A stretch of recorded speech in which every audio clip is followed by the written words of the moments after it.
A reminder that this hour of Green Mountain Mornings is sponsored by Brattleboro Subaru. And at Brattleboro Subaru, customers are their number one priority. You can visit them online at brattleborosubaru.com or stop in and see them at 1234 Putney Road in Brattleboro.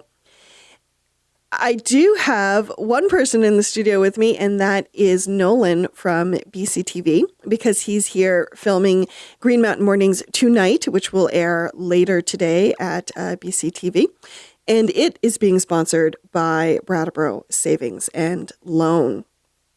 So as we know, the governor has vetoed the tax bill and the budget bill.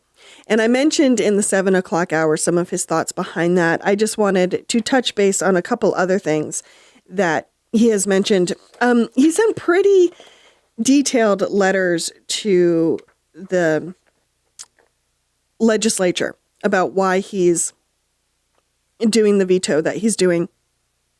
As we've heard before, it's basically around how to use a section of or a pot of surplus funds. Governor wants to use them to bring down property taxes. The legislature wants to use them for other needs, like to get caught up on their pension obligations and things like that at the state level. You know, for me, I look at this standoff still as the definition of affordability and how different parts of our government are kind of defining that. Just a reminder, over the weekend, I think it was Friday, according to VPR, the legislature did bring a compromise back to the governor about moving forward on the budget and tax bills, because if you'll remember, we need to have one by the start of the new fiscal year, or government shutdown, for starters. So part of the compromise was to use that pot of one-time funds and reduce property taxes on homestead rates. But the governor rejected that because he felt that proposal still raised taxes on the non-residential property tax rate. And he's like, nope, no new taxes. No. That is his stance, and he is sticking to it. So the governor feels that what the legislature has put forward would raise about $33 million, would raise the property tax rate, the statewide property tax rates, by $33 million. He feels this is unnecessary. He says in his letter to the legislature that was dated May 25th that this fiscal year, the state has approximately $160 million more in revenue than last year. That's not quite the same thing as that surplus funds, but it includes that surplus funds. This additional revenue breaks down from a combination of organic economic growth and federal tax reform, unanticipated funds from the Attorney General's tobacco settlement, and surplus revenue recently added to the budget. And that's about $44 million surplus revenue. He feels that since that revenue, more than was expected, was collected from Vermonters, that additional revenue should not go to increasing taxes on Vermonters, but instead go to making Vermonters able to keep more of their paycheck, basically. And he went back to, he was reiterated from the get-go how he's pledged to protect the most vulnerable, make Vermont more affordable, and grow the economy. He says, you know, my vetoing these two major bills is part of that. And part of that pledge that I made as governor on day one when I was elected. He then breaks down a number of the items in the budget and tax bills that he either has grievances with or he has thank you but with One of those thank you butts as an example. Earlier in the year when Vermont, like many states, were trying to figure out what are we going to do with this new federal tax reform that was kind of dropped on everyone in the 11th hour of 2017. He proposed what he called the Working Family Taxpayer Protection Act, and that was in February. And his goal was to give, through this plan, was to give back a net $30 million in state personal income tax increase and federal changes. So I didn't say that right. I'm sorry. So in other words, the federal changes would, along with some changes at the state level, would have increased taxes for Vermonters by $30 million. He said that this working family bill was made to mediate that. Sorry, I kind of said it backwards the first time. And he basically said that, thank you, legislature, for including many of the proposals from the working family plan in the tax and budget bills. But, and this is the yes but that he has said for many of the items in his letter. This is an example. He felt that the legislature ended up putting caps on contributions to nonprofits that he feels aren't necessary, or over time the legislature will probably regret it. So that's one of his thank you buts.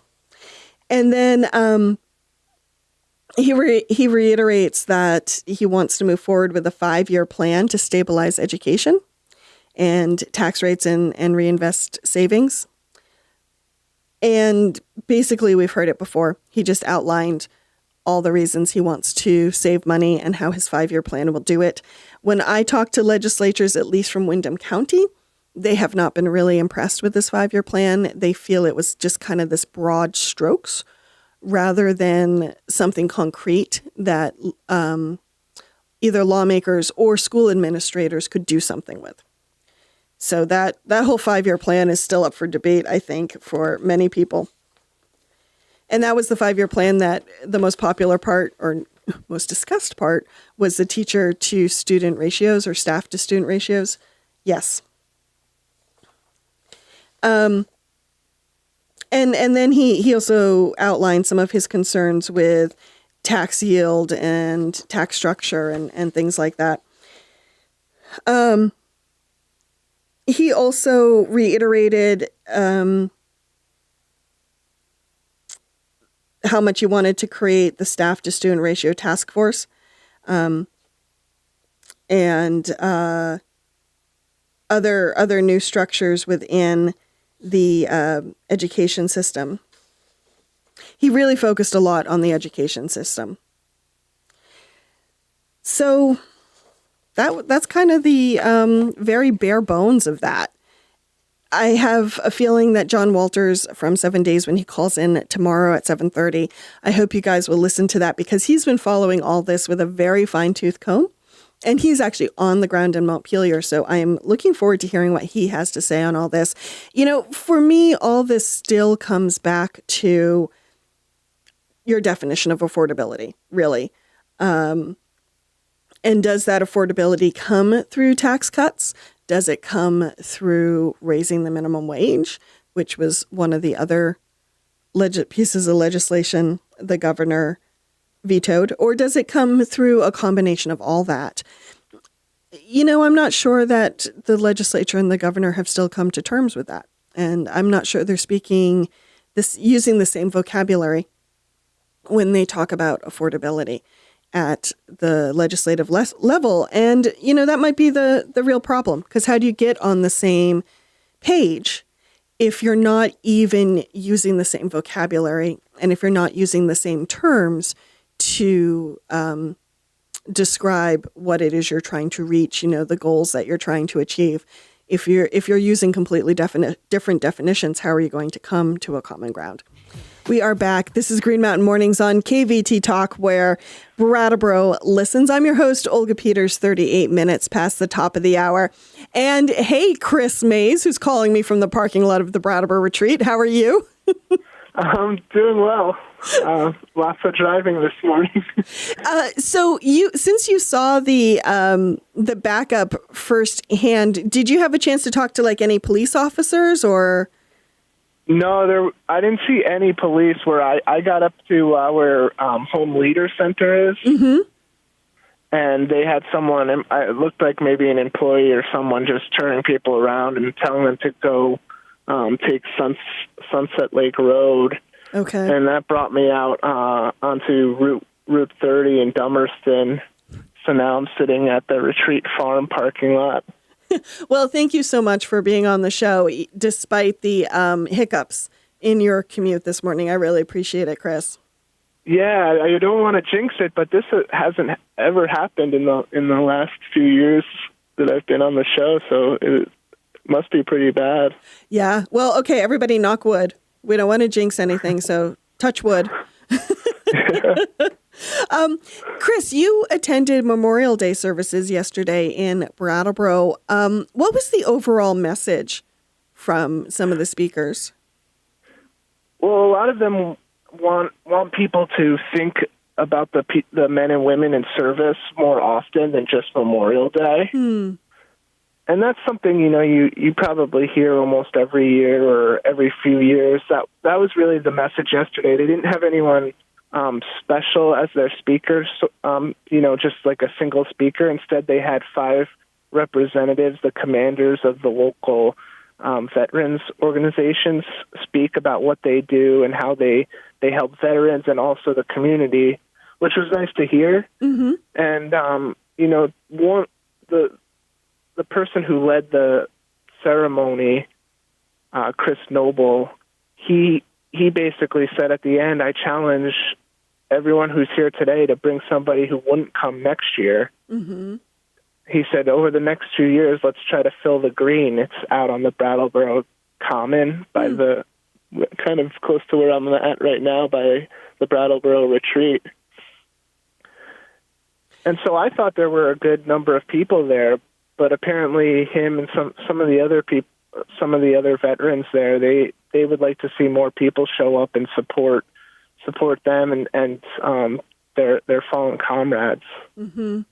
Well, I suspect a lot of folks in the military have seen quite a shift over the years because we have, there was that real concentration of the First World War, the Second World War, Korea, Vietnam. They kind of came boom, boom, boom.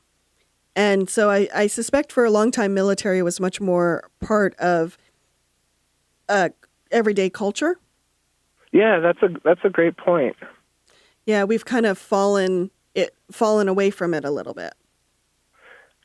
Yeah, and what Chris said at the end was a lot of people just think of this as a vacation, and I think you're kind of onto something with maybe the younger generation and my generation, since we don't know as many people who are affected by something by deaths in the military. We might not think about Memorial Day as what it's meant to be, a commemoration of the men and women who serve the country. Does your family, I'm just curious, my family has Memorial Day traditions which actually I think was adopted from Finnish culture, where we go visit our family's gravestones and kind of remember them. Does your family have any traditions? No, we don't. Both my grandfathers were in the Navy, but we don't have any traditions like that. It's curious. I wonder if anyone else out there has family traditions around Memorial Day. Switching topics, talk to me a little bit about Culture Made Vermont. Yes, this is a dairy processing plant. They're hoping to develop on John Sites Road, part of the industrial park, the Exit 1 industrial park. And the project is being put together by Brattleboro Development Credit Corporation. Right. And they've done these sorts of projects before. The the BDCC president, Craig Miskovich, has told me it's a built-to-suit project, and they've done this for GS Precision and Chroma Technology, where they go in and renovate a building for the business's specific purposes, and then they lease the property to them, and it serves both their interests. It gives a boost to the economy. They're expecting, I think, 43 jobs to be created in the first round of development at Culture Made, and then more later on. Mm-hmm. And they're going to be making dairy and non-dairy beverages. We're still hoping to learn more about that. I think more details are going to come soon. Mm-hmm. Did they just go through the DRB process? I mean, how's that project moving forward? Well, there's going to be an addition on the building itself, and they're going to have silos for holding materials. They're going to have a small retail shop, which was interesting to hear. So it might bring some more visitors up there just for purchasing items related to the company. Mm-hmm. That's exciting.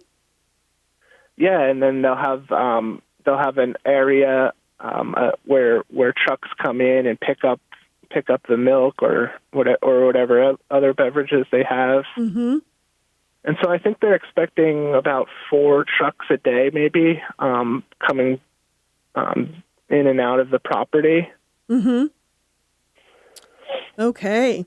But it sounds like everything's still kind of in the planning process and the building process. That's right. I think they're just getting their ducks in order now. They also have to get state approval from Act 250. Mm-hmm. Okay. Which is a process in of itself. Yeah. Didn't you attend the DRB meeting recently? They talked about Melrose Terrace. Yeah, that was the same night. Okay. It didn't get approved as fast because one of the members had to recuse themselves from voting on the issue, the application. But later in the week, I learned that it was approved, and this is it's going to be the demolition of 11 buildings and some significant excavation, and it's part of this floodplain restoration plan. Right. And it's going to protect properties upstream and downstream from Melrose Terrace, which has seen a lot of flooding over the years, especially during Tropical Storm Irene. Mm-hmm. Yeah, Tropical Storm Irene went through there like a freight train, if I remember correctly. So remind me, Chris, this floodplain restoration plan, basically what it will be turning Melrose into is a blank piece of land where if there is a flood, the water can kind of pool and slow down and... Okay. And it will collect large pieces of wood and other debris, and there's going to be these sections called ice holding areas where big chunks of ice can come. There's also an overflow culvert that's going to go on the George F. Miller Bridge right next to it to help with the flow. Now, when you say an ice holding area, is that something where the town can come and deposit snow and ice, or is it a place where ice would naturally collect from the river? I believe it's where ice would naturally collect from the river. Oh, interesting. Okay. I don't know if you remember back when Irene coverage was going hot and heavy.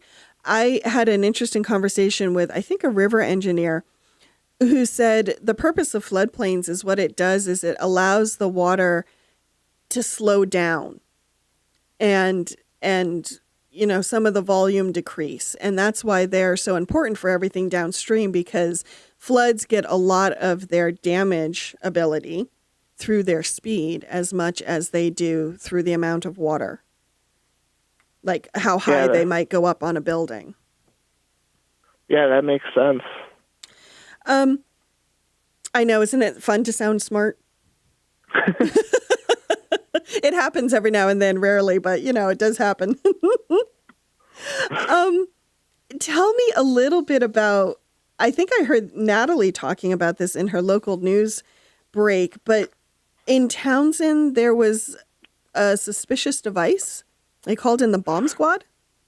Yeah, we're still trying to figure out more about this, and this isn't the first time it's happened there. But the state bomb squad was called in to look at a suspicious device left at the campground.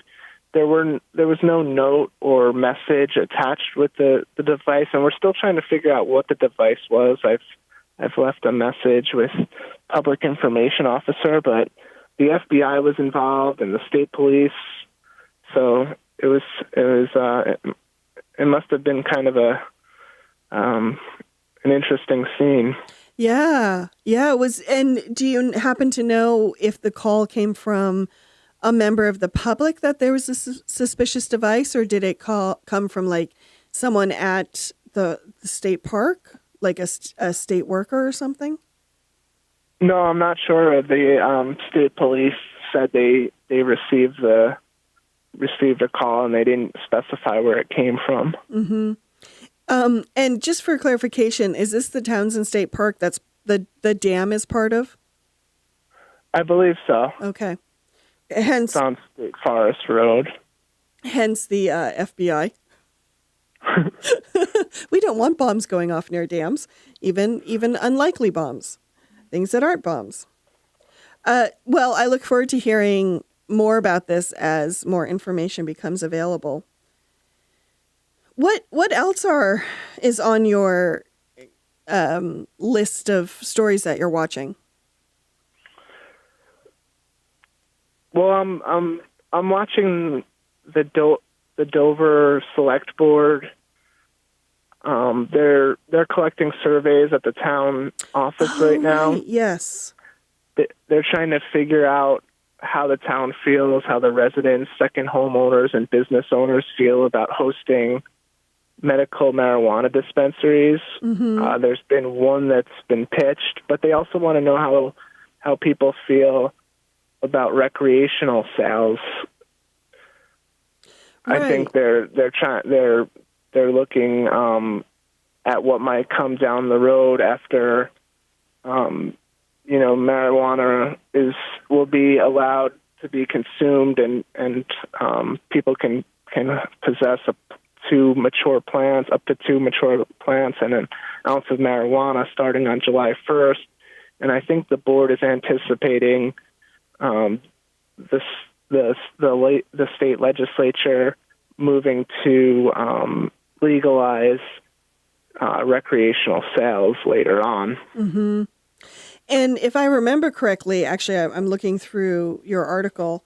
A lot of the concern over marijuana in the community has come from the Dover police chief, Randy Johnson, in part because marijuana is still illegal on the federal level. And, yes, that's correct. That's been a concern for him? Yes. Has he mentioned any other concerns to you? I think that's his biggest concern right now. Mm-hmm. And also, I think it's also how it might burden his officers. Okay.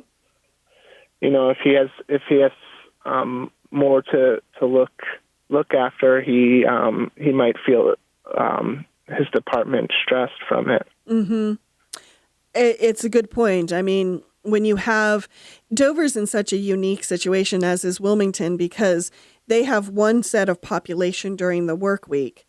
And then on the weekends, especially in the winter, when Mount Snow is open, they have a much larger, different population to work with. Yes. Yeah. I can see how that might concern a police chief. Yeah. Has the select board given any sense of a direction they're leaning in, or any of their own pros and cons around? Well, they really want to see what the public has to say about it. Mm-hmm. I think they feel like it's really up to the rest of the town to weigh in on this.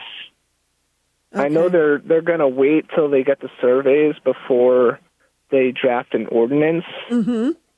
And then that would be another way for people to weigh in later on.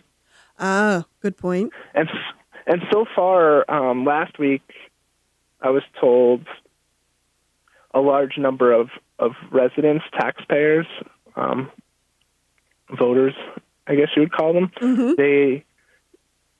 they saw a large number of voters come out and turn in surveys. I think they had something like 50 turned in from voters last week because they're keeping them separate from the second homeowners and businesses. Right. And I think they weren't at quite 30 for second homeowners and business owners. Mm-hmm. Now, this survey is open till June 15th? Yes. And I'm curious, if Vermont law, and I don't know, maybe you know the answer to this. If you don't, I won't hold it against you, because obviously I don't. Can a town ordinance be crafted in such a way to circumvent Vermont law, or because we're a Dillon rule state, the state has the final say on things? Like, how's that going to work? Right now have the right to have an ordinance against medical marijuana dispensaries. Ah, okay. So actually Rockingham is one of the other towns, and there's another town, I believe it's Newport, that has such an ordinance. Okay. What about shops and commerce once the new law goes into effect in July? I'm not sure if there's anything, if the law says anything about that. Mm-hmm. Okay. Well, it will be another thing I'm looking forward to seeing your coverage on it moving forward. Just before I let you go, Chris, anything else you wanted to add or anything else you're keeping an eye on? Yeah, Wilmington is having this big business contest.